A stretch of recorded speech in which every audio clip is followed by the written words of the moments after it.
అరే కేటీఆర్, తెలంగాణ ప్రజలు నీకు సిగ్గు చెప్పినాక కూడా, చెప్పుతోటి కొట్టినా కూడా నీకు సిగ్గు లేకుండా ఉద్దేశపూర్వకంగా ముఖ్యమంత్రి గారి పైన నోటికి వచ్చినట్టు మాట్లాడుతున్నావు.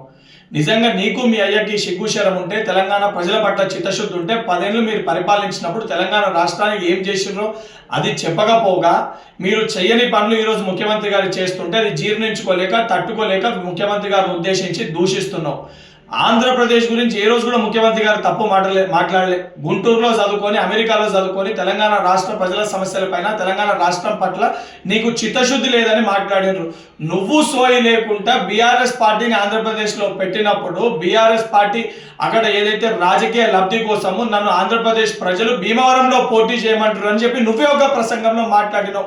ఈరోజు సిగ్గు లేకుండా ముఖ్యమంత్రి గారి వ్యక్తిగత జీవితం గురించి, ముఖ్యమంత్రి గారి యొక్క చరిత్ర గురించి మాట్లాడుతూ నీది మీ అయ్య చరిత్ర ఏంద్రా నాయన. మీ K Chandrashekar Rao alias Dubai Shekhar, మీ అయ్యకి దుబాయ్ శేఖర్ అనే పేరు ఎందుకు వచ్చింది? ఈ రోజు కూడా గూగుల్లో దుబాయ్ శేఖర్ అని కొడితే pet name, nick name of K Chandrashekar Rao అని వస్తుంది.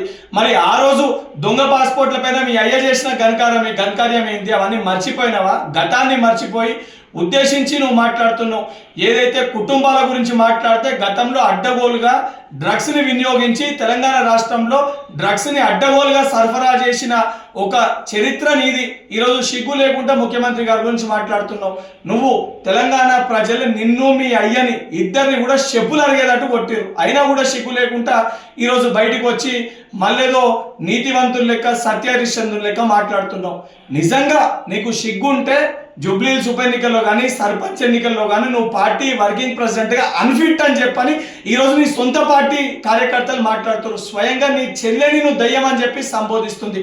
సొంత చెల్లెకి సమాధానం చెప్పుకునే ఒక ధైర్యం లేదా? అడిగే ప్రశ్నలకి సమాధానం చెప్పే సిగ్గు లేదు. ఈరోజు నువ్వు వచ్చి తెలంగాణ రాష్ట్ర ముఖ్యమంత్రి గురించి మాట్లాడుతావా?